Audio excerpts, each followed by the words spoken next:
Good morning. How are you? Well, it's comfortable out today, and because I've been so focused on writing paper, which I've now finished, I am more at peace because I don't know what terrible things are happening. I do, but not the way you do when you compulsively focus on it and dissect it and decide what should be done.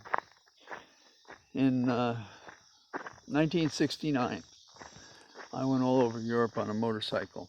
Almost didn't come back because I entered this what I'm having a taste of today. I entered this feeling, day after day. I would just get up, go on the motorcycle somewhere, and found myself in Marseille or Paris, Geneva, and low cost because I had a bedroll behind me. And you almost have to have that sense, even as you get older, to deal and cope with what's going on.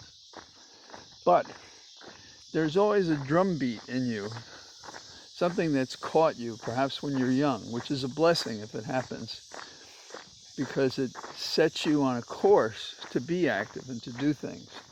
And so in 1969, I read H.G. Wells' book, The New Machiavelli. And he sort of mimicked other writings. But he came to a point, and the character in the book is a person interested in politics, and they're about my age at the time I'm reading this book, as we're going through his life. And he has an argument with his uncle, and he decries the rule of thumb world, by which people just follow this rule of thumb.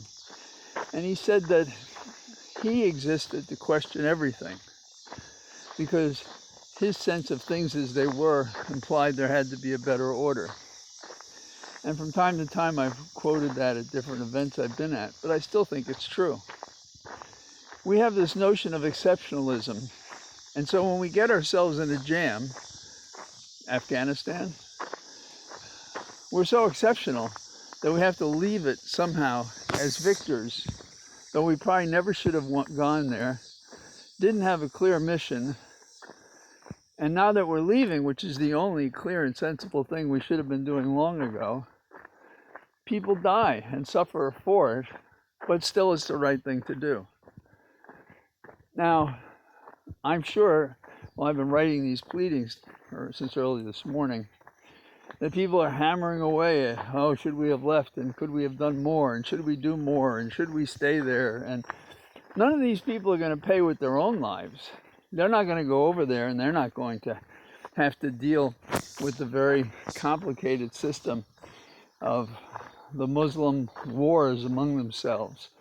Well, who is ISIS and who is Taliban, and who do you have to watch out for, and who should we support? And you have to think, don't we have enough here at home?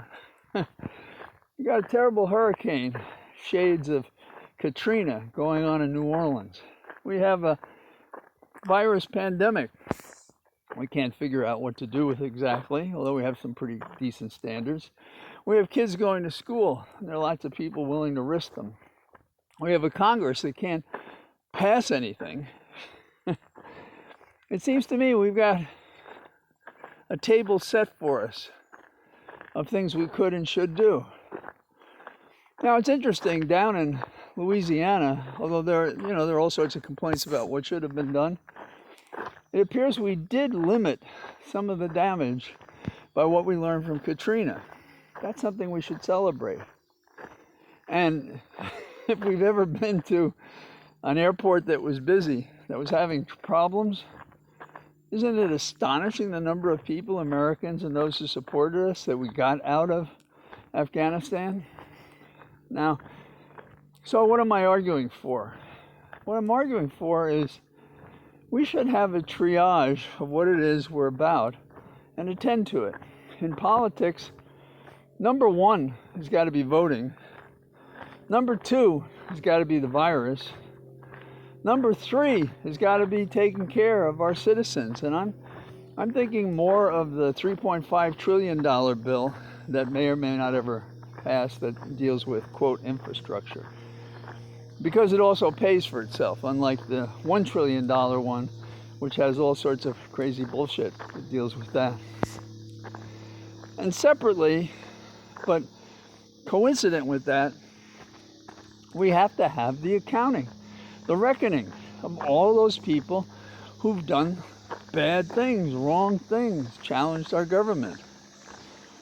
But otherwise, I'm more peaceful today because I don't feel I have to get my skin in a fight somewhere to make it happen. Although, if you and I don't argue about it and talk about it and push about it and suggest to those people who would be elected by us that it's important to us, it won't happen because they'll figure they can get away with it. And they kind of enjoy hiding behind these other catastrophes, you know, what's going on in Afghanistan, what's going on in New Orleans. Let's turn Biden into a piñata. So we need a rebirth of America. And we have to restore some ideas that were not the original ideas in America. They were hinted at, equality being one. Can't we all get along? Well, you know, that's what a defendant in an action said. And the question was whether he was beaten mercilessly for no good reason. But can't we get along? Can't we do something constructive with each other? Give peace a chance. Too much 60s, I suppose. So, this is my temperate climate, if you will, in terms of espousing thoughts. But it must be true for all of you, as it's been for me since I was a youngster in 1969 going around Europe. My sense of things as they are implies there's a better order. And if there's a mandate for each of us who've chosen to live this opera life and to make a difference, we have to change the order. I'm not calling you to the Bastille. I'm calling you to the public square. I'm calling you to the voters' booth. I'm calling you to op-eds. I'm calling you to contributions. I'm calling you to make a difference. And then reward yourself with a day off like I'm having. All the best. Talk to you tomorrow. Bye-bye.